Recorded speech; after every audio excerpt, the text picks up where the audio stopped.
Yes, halo semuanya. Nggak bosan dong ketemu sama kita lagi? Semoga enggak ya, karena TV Kotak bakalan berusaha untuk selalu ngehibur kalian dengan alur cerita film-film terbaru pastinya.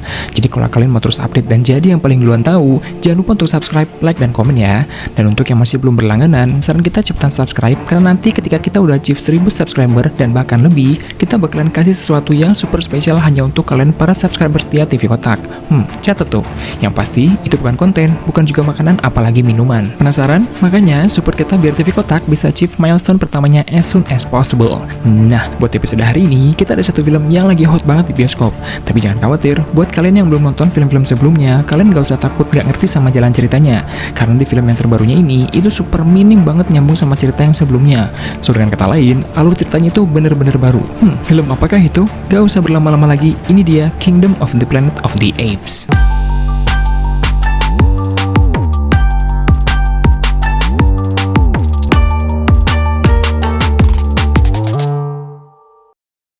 Diceritakan di awal film, Caesar, sang pemimpin klan para monyet yang selama ini membimbing dan menjaga mereka itu telah mati. Dan 300 tahun setelah itu, kehidupan para monyet dan simpanse pun sudah mengalami banyak sekali perubahan dan jauh berkembang ke generasi berikutnya. 3 ekor simpanse yang bernama Noah, Anaya, dan Suna melakukan perburuan telur burung elang untuk ritual upacara adat di suku mereka. Setelah menemukan sarang burungnya, mereka lalu melihat ada 3 telur di sana. Ketika Anaya berkata bahwa mereka harus mengambil ketiganya, Noah melarangnya karena sesuai dengan hukum para tetua, mereka harus menyisakan 1 telur untuk ditinggalkan. Akhirnya, Anaya dan Suna pun mengambil masing-masing 1 telur. Noah yang belum mendapatkan telur ternyata menemukan sebuah sarang lain dan berusaha untuk mengambil 1 telur untuk dirinya sendiri. Tapi ketika dia mau mengambilnya, induk burung elang itu datang dan menyerang Noah, membuat Noah sempat terjatuh dan hampir mati. Setelah berhasil mendapatkan telur, Noah, Anaya, dan Suna pun berencana untuk pulang. Namun mereka terkejut ketika menemukan bahwa selimut Noah yang dia taruh di kuda telah hilang. Noah seketika langsung melihat bahwa ada sesuatu yang bersembunyi di balik pepohonan. Dan setelah Suna melemparnya dengan tali dan tepat mengenainya, sosok misterius itu pun lalu melarikan diri. Noah dan yang lain pun kemudian mengejarnya, tapi setelah mereka bertiga berhasil menemukan selimut Noah yang dicuri, Anaya lalu memeriksanya dan memberitahu bahwa dari baunya, sosok itu sepertinya bukan seekor monyet. Mereka pun lalu curiga bahwa pelakunya mungkin adalah seorang manusia. Namun karena mereka dilarang untuk menjelajahi wilayah itu, akhirnya Anaya pun hanya mengambil selimut Noah sambil ketakutan dan kemudian mereka bertiga pun pulang. Setelah sampai di desa para monyet, Noah lalu bertemu dengan ibunya dan ibunya mengatakan bahwa ayah Noah sudah menunggu untuk melihat telur milik Noah. Noah yang kemudian bertemu dengan ayahnya Koro menceritakan bahwa dia menemukan sesuatu di wilayah terlarang sambil memberikan selimutnya kepada sang ayah. Dan dari baunya, Noah berkata bahwa sepertinya itu bukan seekor monyet. Koro yang khawatir lalu mengingatkan kepada Noah untuk tidak masuk ke wilayah itu karena sangat berbahaya. Koro pun lalu memberitahu para tetua suku tentang temuan Noah ini. Suna yang kemudian melihat Noah duduk sendiri di depan rumahnya bertanya apakah dia sudah bertemu dengan ayahnya dan memberitahunya tentang temuan mereka itu. Noah pun kemudian menjawab bahwa dia sudah memberitahu ayahnya dan para tetua pun sudah mengirim Hoda untuk memeriksa tempat yang tadi mereka datangi. Malam harinya ketika Noah sedang memperbaiki perkakas milik ibunya, Noah mendengar sesuatu dari arah tempat pengeringan ikan. Setelah Noah memeriksanya, ternyata ada seorang wanita yang masuk dan bersembunyi di sana. Karena terlihat oleh Noah, wanita itu pun kemudian mendorong Noah dan melarikan diri ke hutan. Noah yang tadi sempat didorong tubuhnya oleh wanita misterius itu, menyadari bahwa telur elangnya kini telah pecah. Noah, Anaya, dan Suna panik dan khawatir karena dalam upacara adat besok mereka bertiga harus mempersembahkan telur mereka masing-masing. Anaya dan Suna sepakat untuk menunda persembahan telur mereka di musim berikutnya sebagai bentuk solidaritas mereka berdua kepada Noah. Namun Noah menolaknya karena tidak ingin membebani kedua sahabatnya. Akhirnya Noah pun berencana untuk mencari telur penggantinya malam ini juga agar besok pagi mereka bisa tetap mengikuti upacara. Ketika sedang melewati sebuah daerah, Noah mendengar seperti ada suara perkelahian. Dan sewaktu Noah memeriksanya, dia melihat beberapa monyet berpakaian aneh sudah tergeletak di tanah. Noah yang masih tidak mengerti dengan apa yang dilihatnya, seketika dikejutkan oleh Hoda yang sudah terluka parah memanggil namanya dari belakang. Dan ketika Noah mau membantunya, Hoda ternyata sudah tidak terselamatkan lagi dan kemudian mati. Noah yang masih terkejut, lalu memutuskan untuk bersembunyi di semak-semak setelah mendengar ada beberapa suara kuda yang mendekat ke arahnya. Dari balik semak, Noah melihat sekelompok monyet yang sama seperti para monyet yang mati tergeletak di tanah itu memeriksa para mayat satu persatu. Salah satu dari mereka lalu menemukan selimut Noah yang ada di badan Hoda dan kemudian mengendusnya. Monyet monyet itu lalu memberitahu kepada pemimpin kelompok mereka yang bernama Silva bahwa dia mencium bau manusia dari selimut itu. Dan Silva langsung mengasumsikan bahwa pelaku dari pembunuhan ini adalah seorang manusia perempuan yang sama seperti yang Noah temukan di desanya tadi. Ketika para monyet tersebut mau berpencar untuk mencari wanita itu, Silva melihat kuda milik Noah yang Noah tinggalkan di sekitar situ. Silva lalu mengasumsikan juga bahwa itu adalah kuda milik dari manusia perempuan itu juga. Setelah Silva menyengat kuda Noah dengan tongkat listriknya, secara insting kudanya pun langsung berlari pulang kembali ke arah desa Noah. Para pasukan monyet itu pun kemudian mengikuti kemana kuda Noah berlari. Noah yang bersembunyi di semak-semak langsung berlari mengejar mereka semua karena khawatir akan keselamatan para warga desa. Tapi Noah yang terlambat sampai di sana melihat bahwa desanya sekarang telah terbakar dan semua warga desanya pun diserang serta beberapa dari mereka dibunuh oleh kelompok monyet perang tersebut. Silva juga memerintahkan para anak buahnya untuk mencari wanita itu dan meminta pertawanan untuk dibawa ke Proximus. Noah yang melihat anaknya terikat berusaha untuk menyelamatkannya, namun diminta oleh ibunya untuk membantu ayahnya yang masih berada di kandang burung elang. Noah pun lalu segera menuju ke sana dan melihat bahwa ayahnya sedang melepaskan para burung elang yang masih terikat di dalam kandang. Noah juga lalu ikut membantu, namun ketika mereka berdua sedang menyelamatkan para burung, Silva datang dan berhadapan dengan Koro, ayah Noah. Silva lalu menghajar Koro, dan karena badan Silva yang besar membuatnya mudah untuk melawan Koro. Ketika Noah melihat ayahnya dilukai oleh Silva, Noah pun ikut menyerang Silva untuk menyelamatkan ayahnya. Namun karena Noah dan Koro bukanlah seorang petarung, ayah Noah pun terbunuh oleh Silva dan Noah terjatuh dari kandang burung elang yang sangat tinggi hingga membuatnya tidak sadarkan diri. Setelah Noah terbangun, dia melihat bahwa sekarang desanya sudah hancur dan para warga desa pun sudah dibawa semuanya oleh mereka, termasuk ibu Noah. Noah yang kemudian menemukan mayat ayahnya, bersumpah di depan kuburannya bahwa Noah akan menyelamatkan ibunya serta para warga desa yang lain. Dan untuk bisa menemukan mereka, Noah pun melacak jejak kaki yang ditinggalkan oleh para monyet perang tersebut. Jejak kaki itu ternyata mengarah ke wilayah terlarang yang selama ini tidak bisa ia masuki. Dan dengan tekad yang kuat, Noah akhirnya memberanikan diri untuk memasuki wilayah itu dan ternyata menemukan sebuah dunia yang baru. Ketika Noah melewati sebuah daerah, dia merasakan ada sesuatu yang aneh dan mencurigakan. Tapi setelah diperiksa, Noah ternyata terperangkap ke dalam sebuah jebakan yang dibuat oleh seekor orangutan yang bernama Raka. Raka mengira bahwa Noah adalah salah satu dari kelompok monyet bertopeng yang telah membunuh saudaranya. Namun setelah Noah menjelaskan bahwa dirinya bukan bagian dari kelompok itu dan justru sedang melacak keberadaan mereka karena telah menghancurkan desa, membunuh ayahnya, dan menculik ibunya, barulah setelah itu Raka mempercayai Noah dan mereka pun berteman. Ketika Noah bertanya kepada Raka apakah dia melihat para monyet dari desanya, Raka menjawab bahwa dia tidak melihat mereka karena dia pun juga bersembunyi ketika para monyet bertopeng tersebut membunuh saudaranya. Raka juga lalu menjelaskan bahwa dia bersembunyi untuk melindungi warisan budaya sejarah leluhur mereka, yang adalah buku. Raka juga berkata bahwa di era kepemimpinan Caesar, para monyet bisa membaca dan menulis. Mendengar nama itu, Noah lalu mengatakan kepada Raka bahwa para monyet bertopeng itu pun juga menyebut nama itu ketika semalam mereka menyerang desa Noah. Tapi Raka lalu mengatakan bahwa mereka hanya mencatut nama Caesar dan menggunakannya untuk kebutuhan propaganda. Mereka juga sering merubah ajaran-ajaran Caesar dan menjadikannya sebagai alat untuk kepentingan kelompok mereka. Noah berkata bahwa sejauh yang Noah ketahui, para tetua di sukunya lah yang membuat hukum dan aturan. Tapi Raka berkata bahwa jauh sebelum ada tetua di masing-masing suku, Caesarlah pendiri dan pelopor dari semuanya. Noah lalu meminta kepada Raka untuk membantunya kembali ke kudanya, dan setelah diantarkan oleh Raka keluar, mereka berdua melihat wanita misterius itu ternyata membuntuti Noah, dan Noah pun langsung mengusirnya. Raka yang terkejut karena melihat manusia, memutuskan untuk melakukan perjalanan bersama dengan Noah untuk melihat dunia luar dan mencari tahu tentang wanita misterius ini. Ketika mereka berdua sedang bermalam sambil menyalakan api, Noah dan Raka melihat wanita misterius itu dari balik pepohonan. Raka yang mengira bahwa dia mungkin lapar, melemparkan beberapa buah apel ke arahnya, dan seketika wanita itu pun langsung memakannya. Raka juga kemudian melemparkan selimut Noah kepadanya setelah diizinkan oleh Noah. Raka sadar bahwa Noah sangat membenci manusia, tapi Raka meminta Noah untuk menunjukkan belas kasihannya kepada wanita itu karena itu adalah salah satu ajaran Caesar. Sewaktu Noah bertanya kepada Raka mengapa Caesar sangat peduli dengan manusia, Raka lalu lanjut menjelaskan bahwa dulu ketika Caesar masih hidup, ia memimpin dengan adil dan bijaksana, menjunjung tinggi moral, belas kasihan, dan juga dengan kekuatan. Ada masanya ketika manusia dan monyet itu hidup dengan berdampingan, dan dari buku yang Raka baca juga, bagi Caesar peran dan keberadaan manusia sangatlah penting dalam hidupnya. Raka kemudian mengatakan kepada Noah bahwa sebaiknya mereka berdua memberikan nama Nova pada wanita misterius itu. Ketika mereka berdua sudah tidur, Noah menjelajah ke sebuah tempat yang tampak seperti sebuah observatorium. Noah lalu menemukan sebuah teleskop bintang dan bermain-main dengan alat itu, dan Noah sangat takjub ketika ia menyadari bahwa alat ini ternyata bisa membuatnya melihat bintang di langit. Noah yang masih bermain dengan teleskop tiba-tiba melihat Nova juga ada di ruangan itu dan ternyata diam-diam memperhatikan apa yang Noah lakukan. Nova lalu mendekat ke teleskop dan melakukan apa yang Noah lakukan tadi. Dan ketika Nova berhasil melihat bintang, reaksi yang ia tunjukkan pun juga sama seperti Noah tadi, menunjukkan bahwa Nova adalah manusia yang juga tidak mengerti apa-apa. Keesokan paginya, Noah mengatakan kepada Raka apa yang ia ketahui tentang Nova. Karena khawatir akan keselamatannya, Raka ingin mengajak Nova ikut dengan mereka berdua. Tapi lalu Noah mengatakan bahwa jika Raka ingin membawanya, Nova harus mengendarai kuda, karena jika dia hanya berjalan, Nova hanya akan memperlambat perjalanan mereka berdua. Karena sadar tidak ada kuda lain, Raka lalu menghampiri Nova dan mengajaknya untuk naik kuda bersamanya. Pada saat mereka melewati sebuah wilayah, Noah, Raka, dan Nova melihat banyak sekali kawanan zebra yang sedang merumput. Ketika mereka masih mengagumi keindahan hewan tersebut, tiba-tiba Nova melihat banyak manusia lain muncul dari balik pepohonan. Mereka semua sangat terkejut, dan Nova sangat terharu mengetahui bahwa dia ternyata tidak sendirian. Akan tetapi, orang-orang itu terlihat sangat primitif dan belum cerdas seperti Nova. Ketika Noah akan melanjutkan perjalanan, Raka diminta oleh Noah untuk tinggal bersama mereka dan mengajari mereka cara hidup dan ajaran-ajaran sisar yang sesungguhnya.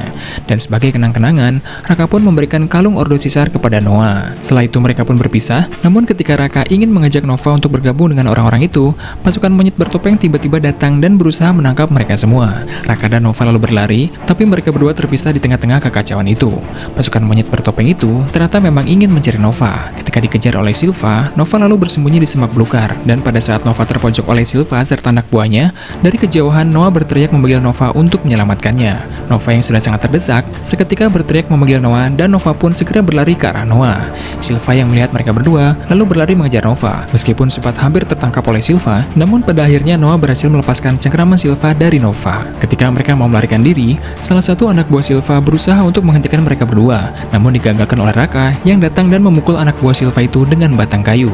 Setelah mereka bertiga jauh dari jangkauan Silva dan anak buahnya, Noah dan Raka lalu melepaskan kuda-kuda mereka agar bisa memberikan sedikit waktu untuk mereka bersembunyi dan mengecoh Silva serta pasukannya. Sewaktu Raka melihat Nova bersikap aneh di depan mereka berdua, Raka lalu bertanya apa yang terjadi, dan Noah menjawab bahwa Nova ternyata bisa berbicara dan bahkan sanggup memanggil nama Noah tadi. Tapi Raka tidak percaya dan mengatakan bahwa mungkin Noah salah dengar. Tapi lalu tiba-tiba Nova berkata kepada mereka bahwa namanya adalah Mei, dan Mei juga tahu kemana para monyet bertopeng itu membawa ibu dan para warga desa suku Elang Noah. Mei lalu bercerita bahwa Silva dan pasukannya membawa warga suku Elang Noah ke sebuah pemukiman manusia, tempat tujuan yang sama yang juga dituju oleh Mei untuk mencari manusia-manusia lain yang juga diculik oleh Silva. Keesokan paginya, ketika mereka bertiga mau menyeberangi jembatan, Noah, Mei, dan Raka ternyata dihadang oleh Silva dan anak buahnya. Mei yang hendak ditangkap oleh salah satu dari mereka mencoba untuk melawan, namun akhirnya Mei terjatuh ke sungai. Raka yang melihatnya mencoba untuk menyelamatkan Mei, namun setelah Raka berhasil menyelamatkan Mei, Raka justru terdorong oleh arus sungai dan membuatnya tersangkut di jaring. Noah yang terluka dan Mei yang tidak bisa melakukan apa-apa tidak sanggup untuk menyelamatkan Raka, dan akhirnya Silva memotong jaring yang menahan tubuh Raka, dan seketika Raka pun hilang terbawa oleh arus sungai yang sangat deras. Silva lalu membawa Noah dan Mei ke tempat tinggal kelompok mereka yang berada di pesisir pantai. Kelompok mereka ternyata tinggal di sebuah bunker peninggalan manusia dan bangkai kapal tanker yang terdampar di pantai itu. Di sana, Noah ternyata bertemu dengan Suna, dan Noah memberitahu bahwa anaknya telah mati. Sementara Mei dibawa oleh Silva untuk menemui salah seorang yang bernama Trevatan. Trevatan adalah manusia yang diselamatkan oleh Proximus ketika dia pernah terluka parah di pantai itu. Karena merasa berutang budi, Trevatan akhirnya mengajarkan banyak hal kepada Proximus melalui buku-buku tentang pengetahuan dan sejarah umat manusia. Setelah bertemu dengan Suna, Noah lalu diantarkan oleh Suna untuk bertemu dengan ibunya, yang juga ternyata selamat dan ada di tempat itu. Noah lalu memberitahu ibunya bahwa ayahnya telah tiada di malam desa mereka diserang. Tidak lama dari situ, terdengar suara trompet dan genderang memerintahkan semua monyet untuk berkumpul. Kemudian muncullah Proximus yang menyebut dirinya adalah Caesar. Proximus lalu meminta kepada para monyet untuk mengikuti ajaran-ajarannya dan patuh pada aturan yang dia buat, serta mengatakan juga bahwa mereka semua harus bersatu sebagai satu kekuatan. Proximus kemudian menginstruksikan mereka untuk menarik sebuah rantai yang terikat dengan sebuah pintu besi raksasa yang ada di sana. Namun setelah para monyet berusaha keras untuk menariknya, tapi tetap saja mereka masih tidak bisa membukanya. Trevatan lalu mengatakan kepada Mei bahwa sudah berbulan-bulan sejak mereka berusaha untuk membuka pintu besi raksasa itu. Akan tetapi, hingga sekarang mereka masih juga belum berhasil. Suna yang sedang bersama dengan Noah mengatakan bahwa Noah harus mulai bisa menerima kehidupan mereka di sini dan mematuhi Proximus, karena di tempat ini Proximus adalah hukum mutlak bagi mereka semua. Namun Noah menolaknya dan mengatakan bahwa wajar para tetua tidak memberitahu apalagi mengajarkan mereka berdua tentang tempat ini, karena para tetua sendiri pun juga mungkin tidak tahu bahwa tempat ini ada. Lalu tiba-tiba, Silva meminta Noah untuk ikut, karena Proximus ingin bertemu dengannya. Setelah bertemu dengan Proximus, Noah melihat Mei dan Trevatan akan ada di situ. Ketika Proximus sedang menyambut kedatangan Noah, Noah tiba-tiba melihat Anaya yang ia kira telah mati masuk ke ruangan itu dan mengantarkan makanan untuk Proximus. Proximus lalu mengatakan kepada mereka semua bahwa dia sebenarnya mencita-citakan sebuah evolusi. Tapi jika menggunakan metodenya, evolusi itu akan membutuhkan waktu yang amat sangat panjang. Akan tetapi Proximus meyakini bahwa dengan teknologi yang ada di dalam pintu besi raksasa itu, impiannya akan evolusi mungkin bisa langsung terwujud. Itulah kenapa Proximus ingin Mei bisa membantunya membuka pintu besi itu. Tapi lalu Mei mengatakan dengan tegas bahwa itu bukanlah milik Proximus. Tapi Proximus lalu memberitahu Noah bahwa sebelum Noah bertemu dengan Mei dan beberapa orang lainnya pernah datang ke tempat ini untuk masuk ke dalam pintu besi raksasa itu. Namun tidak berhasil, dan semua anggota dari kelompok Mei terbunuh oleh anak buah Proximus. Sadar Proximus belum bisa mendapatkan informasi dari Mei, Proximus lalu beralih kepada Noah dan bertanya padanya apakah pernah Mei memberitahu Noah soal pintu besi itu atau mungkin cara membukanya. Dan Noah pun menjawab bahwa Mei selama ini tidak pernah mengatakan apa-apa pada dirinya. Proximus kemudian memanggil Noah dan berkata bahwa Proximus tahu jika Noah adalah seekor monyet yang sangat cerdas. Dia sangat berharap Noah bisa membantu mewujudkan cita-citanya karena sebenarnya Proximus tidak percaya dengan Trevathan dan Mei. Tapi jika seandainya Noah memutuskan untuk mau bersatu dengan Proximus, maka generasi monyet akan semakin kuat karena Proximus meyakini bahwa ini adalah waktu yang sangat tepat bagi para monyet untuk menguasai bumi dan bukan oleh manusia. Dan justru Proximus ingin melenyapkan para manusia supaya manusia tidak akan mengancam keberlangsungan kerajaannya di masa depan. Karena Proximus tidak ingin para manusia menempatkan para monyet di balik kandang lagi seperti di masa lalu. Noah yang dilema kemudian dihampiri oleh ibunya sambil mengatakan hal yang sama seperti Suna, bahwa Noah harus mulai menerima hidup barunya di sini dengan Proximus sebagai pemimpin mereka. Di saat itu, Noah mulai meragukan prinsip hidupnya sendiri karena gagal memenuhi janjinya kepada ayahnya untuk membawa pulang suku Elang dengan selamat kembali ke desa mereka. Seketika Noah mengambil kalung Ordo Sisar pemberian Raka dan langsung menyadari bahwa hukum yang ada di tempat ini adalah salah dan bukan hukum Sisar yang sesungguhnya. Tiba-tiba burung elang yang selama ini mengikuti Noah hinggap di tangan Noah dengan sendirinya dan membuat Noah terlihat seperti kesatria suku Elang sejati. Malam harinya ketika Trevathan ingin mengajak Mei untuk pelajaran sejarah bersama dengan Proximus, Mei menolaknya dan lebih memilih untuk tinggal di kamar. Setelah Trevathan pergi, Mei lalu melihat bahwa Noah datang mengunjunginya dari arah lain yang tidak dijaga oleh Silva. Noah lalu mengatakan pada Mei bahwa dia akan membantunya jika Mei mengatakan yang sebenarnya apa yang ia cari di dalam pintu besi itu. Mei lalu menjawab bahwa dia ingin mengambil sebuah buku yang bisa membuat para manusia bisa berbicara kembali. Setelah Noah mendapatkan cerita yang sebenarnya dari Mei, Noah pun memutuskan untuk membantu Mei sekaligus ingin menyelamatkan suku Elang dari tempat itu. Noah pun lalu meminta bantuan kepada Suna dan Anaya, akan tetapi hanya Suna yang bersedia untuk membantu Noah karena Anaya sangat ketakutan dan tidak berani untuk menentang Proximus. Noah dan Suna pun lalu bergabung dengan Mei yang sedang mengambil beberapa bahan peledak dari gudang penyimpanan mereka. Ketika mereka bertiga sedang memasang peledak tersebut, di depan pintu besi tiba-tiba Anaya datang dan menyadari bahwa ia harus membantu teman-temannya. Mereka semua lalu melanjutkan mempersiapkan semua peledaknya, tapi tiba-tiba Trevathan datang memergoki mereka dan akan memberitahu Proximus tentang rencana mereka ini. Mei yang merasa bahwa Trevathan akan mengancam keberhasilan misi mereka malam ini, terpaksa membunuh Trevathan saat itu juga. Mereka berempat lalu menyusuri pantai dan mencari sebuah tebing di mana mereka harus memanjat tebing itu untuk bisa sampai ke dalam ruang besi. Setelah sampai di atas, Mei menunjukkan sebuah celah di mana mereka bisa masuk ke dalam melalui celah itu. Setelah sampai di dalam, Noah, Suna, dan Anaya menemukan satu ruangan yang penuh dengan barang-barang peninggalan manusia, dan salah satunya adalah buku cerita bergambar anak-anak. Dan di dalam buku yang menggambarkan tentang kebun binatang itu, mereka bertiga melihat bahwa bagi manusia, monyet hanyalah hewan yang ditempatkan di dalam sebuah kandang besi dan dipertontonkan kepada manusia seolah bahwa kaum mereka hanyalah sebuah hiburan semata. Mei kemudian datang dan mengatakan bahwa sudah waktunya mereka untuk pergi. Setelah sampai di dalam ruangan pintu besi itu, Noah dan teman-temannya melihat banyak sekali teknologi manusia yang membuat mereka kebingungan. Dan ketika mereka sudah berada di depan pintu besi, Mei lalu membuka pintu besi itu dengan harapan mereka bisa menyelamatkan para monyet, terutama suku Elang. Tapi ketika pintunya sudah terbuka, dari sisi yang lain Silva dan Proximus ternyata sudah menunggu mereka semua. Dengan mengancam Sona akan dibunuh jika Noah tidak memberitahu Proximus apa yang direncanakan oleh Mei di dalam ruang besi miliknya, Mei lalu menembakkan senjata ke arah anak buah Proximus yang menawan Sona. Dan kemudian monyet itu pun mati. Proximus yang takjub dengan senjata yang dimiliki Mei mengatakan bahwa Mei boleh pergi asalkan dia memberitahu di mana letak senjata-senjata yang lain. Namun karena Mei tidak ingin teknologi ini jatuh ke tangan para monyet, akhirnya Mei meledakkan tanggul pantai dan menyebabkan air laut masuk dan menyapu semuanya ke dalam ruang besi. Akibatnya, air laut pun lalu sedikit demi sedikit mulai membanjiri ruang besi itu. Noah lalu menginstruksikan kepada para suku elang untuk berkumpul dan berlari sesuai dengan arahan yang ia berikan. Para monyet suku elang pun lalu mulai memanjat untuk menyelamatkan diri mereka. Namun ketika Noah mau pergi, Silva datang dan mengejar Noah. Noah pun terus berlari untuk menghindari Silva. Dan dengan kecerdikannya, akhirnya Noah berhasil membuat Silva terjebak di dalam salah satu ruangan dan membuatnya tenggelam. Setelah itu Noah memanjat agar bisa secepatnya keluar. Setelah sampai di luar, Noah tiba-tiba langsung diserang dan dihajar secara brutal oleh Proximus. Ketika Noah sudah terluka parah, namun melihat sekumpulan burung elang terbang di atasnya, seketika Noah langsung menyanyikan lagu untuk memanggil para elang. Dan tidak lama, diikuti juga oleh para suku elang yang lain.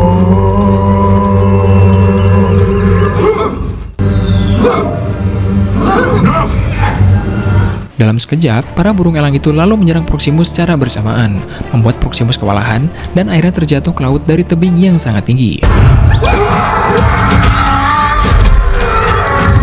Para suku elang pun kemudian pulang ke desa mereka dan bersama-sama membangun kembali desa mereka yang hancur. Ketika mereka semua sedang bekerja, May tiba-tiba datang ke desa mereka untuk berpamitan pada Noah. Noah yang masih belum memahami tentang manusia, mengatakan pada May ternyata Proximus benar, bahwa manusia tidak akan pernah berhenti untuk mengambil semuanya demi diri mereka sendiri.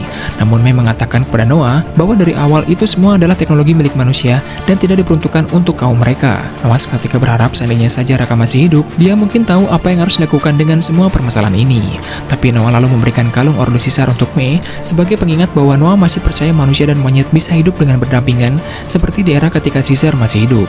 Dan setelah itu, May pun pergi meninggalkan desa mereka. May lalu menuju ke sebuah tempat di mana para manusia-manusia cerdas lainnya bersembunyi di dalam sebuah bunker. Dan setelah bertemu dengan salah satu perwakilan dari mereka, May lalu memberikan padanya satu device komunikasi yang ia ambil dari ruang besi. Setelah perangkat itu disambungkan dan difungsikan, orang-orang itu lalu mencoba berkomunikasi dengan pihak lain dan seketika manusia lain dari tempat yang tidak diketahui meresponnya dan orang-orang itu pun terlihat sangat senang. Tidak lama dari situ, muncul sebuah objek di langit yang memasuki atmosfer bumi dan terlihat seperti sebuah pesawat. Noah yang sedang bersama dengan Suna melihat bahwa sepertinya akan ada manusia lain yang datang dari langit.